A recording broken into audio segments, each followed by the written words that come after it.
How's it going, everyone? I just wanted to do a quick little look at one of my favorite movies. Um, this is going to be a long video, so at least I hope I don't lose your guys' attention. But yeah, let's get started. This first movie, of course, is Mary Shelley. This is starring Elle Fanning. I think Dakota Fanning's younger sister. Um, Obviously, it says the life that inspired Frankenstein. Mary Shelley is the author, who at a very young age had a pretty troubled life, and she's also she also is the author for Frankenstein, probably one of the best science fiction horror novels ever. Her greatest love inspired her darkest creation. I'd probably give a little more in-depth review of this movie, but I don't want to spoil it. Honestly, I feel like you should watch it. This is a really good movie. It's a sleeper hit. Honestly, I didn't know about this movie till a few months ago. I picked up a copy because I've seen plenty of Frankenstein movies, but I don't really know much about the author. I'm sure they tried to maybe exaggerate some events of her life because it's a film, it has to draw an audience. But even still, it's still a really great movie, and yeah, I highly recommend it. Really good. This is a release by a Shout Factory, and yeah, I think this came out sometime in 2017 or 18. But yeah, I really like the setting. I've always liked watching old school movies that take place, in the past. I'm not crazy about watching stuff in the present. But yeah, it's a really good movie, highly recommended. But basically, this is gonna be a Frankenstein video. So here's Mary Shelley. I feel like it was more appropriate to start off with the author, and I want to cover basically the Frankenstein movies that I'm more I'm more of a fan of. So here I have The Curse of Frankenstein, starring Peter Cushing as uh, Victor Frankenstein, and of course the monster portrayed by Christopher Lee. This is an incredible film. 1957, the first color film Hammer produced. Actually, I think this is the first Frankenstein movie after the Universal ones were released. I think Universal, or not Universal. Wait, it was Universal. They threatened Hammer with the lawsuit that they couldn't use any kind of resemblance to their Frankenstein adaptations. And honestly, I like the approach that Hammer went with. Instead of making the monster the main character, it's actually the scientist. I do like the whole lab setting with the beakers and the giant switches and the giant fans instead of a big tower. But yeah, no, I love that Hammer actually became a little original and really went in a different direction with the Frankenstein film. This is the first movie in the Frankenstein franchise, The Curse of Frankenstein. Yeah, 1957. This is the first one. And here I have the Blu-ray one. Sadly, this is not available in the U.S. I had to import this copy. This is from the U.K. This is a 3-disc set with a couple of restored scenes, and it's included is two different ratios: a widescreen ratio and the 4:3 ratio. It has 3 discs. It has a bunch of special features in it. It is of course Region B locked, but still, it's pretty much the same movie except there's a cleaner image, a few extra scenes that were cut out. And yeah, this is great. I'd say pick it up, but honestly, you need a region-free Blu-ray player, so at least try to be wary of that. I don't want you guys to purchase a copy, wait a few weeks, and then find out you can't even watch it. Here, of course, is the Hammer Films double feature. These were released by Sony Pictures under their Columbia Pictures label. This is the Revenge of Frankenstein. This takes place immediately after the Curse of Frankenstein.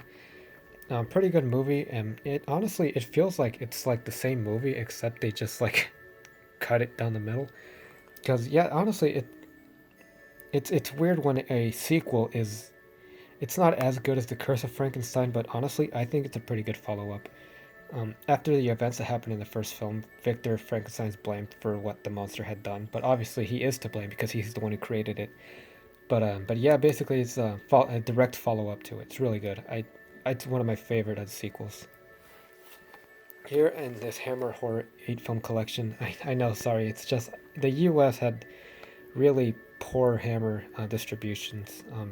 Honestly, I wish they got their own standalone films, but they're always released in these ridiculous bundles. I mean, it's nice to have multiple Hammer films. The only ones I do like in this set are Brides, Phantom of the Opera, and Revenge or the Evil of Frankenstein.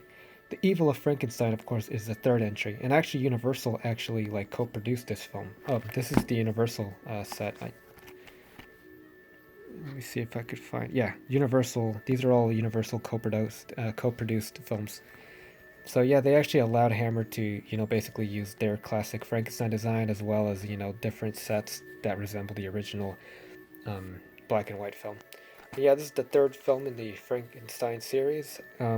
It's okay, I guess. It's not my favorite, but I do like it. It's a pretty good film.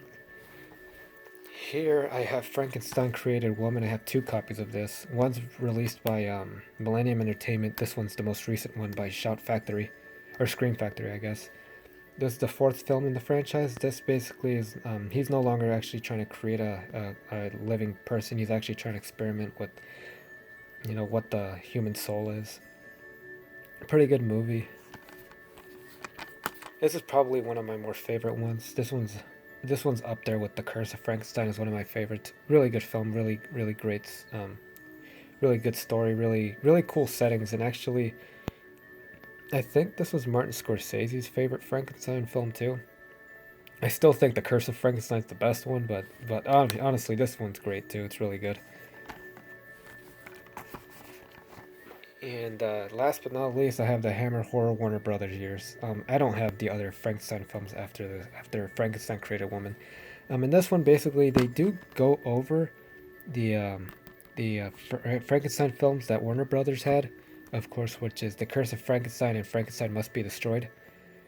Um, but yeah, this is pretty much a documentary. It's not like an actual Frankenstein movie.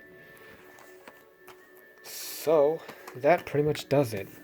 That's my Frankenstein collection for the Hammer films. Well, except Mary Shelley. That's not a Hammer film, but still, I love the Hammer Frankenstein movies. Really well directed. Terrence Fisher directed most of them. Peter Cushing, of course, starred in all of them except the Horror of Frankenstein. That was Oliver Reed, I think. And yeah, if you guys want to see more Hammer films, like you just let me know. I have way more Hammer films. It's just the most I own are the Frankenstein ones because they're so awesome. And yeah, if you're curious to watch it, honestly, I recommend it. Just start with The Curse of Frankenstein. Um, it is a little slow paced and it is kind of dated, but I honestly think it still holds up. It's really good. All the sequels that follow it are pretty good too. Some equally good, some not as good. Um, but that's up to you to decide. Basically, the only ones I don't have, I have Curse of Frankenstein, Revenge of Frankenstein, Evil of Frankenstein, Frankenstein Created Woman. The only ones I don't have are Frankenstein Must Be Destroyed and Frankenstein and the Monster from Hell, at least from the Peter Cushing ones. So yeah, check out the Frankenstein Hammer franchise. It's awesome. Really great movies, and not just the Hammer ones. Honestly, do watch the old Universal ones and watch the newer adaptations too. Like I guess for example, watch the one that stars like Daniel Radcliffe. That one's also I hear pretty good. James McAvoy is the role of Victor, and Daniel Radcliffe he's Igor. It's funny, Igor doesn't even appear in any of these Hammer ones, but still, going off base. But yeah, thanks for watching my video, guys. I hope you enjoyed it. Yeah, do watch the Curse of, or any of the Frankenstein Hammer films. Honestly, you could watch them in any order, I think, but honestly, I think it's best to watch them in chronological order. So yeah, again, sorry. Thanks for watching, guys. I hope you enjoyed the video, and I will catch you guys later.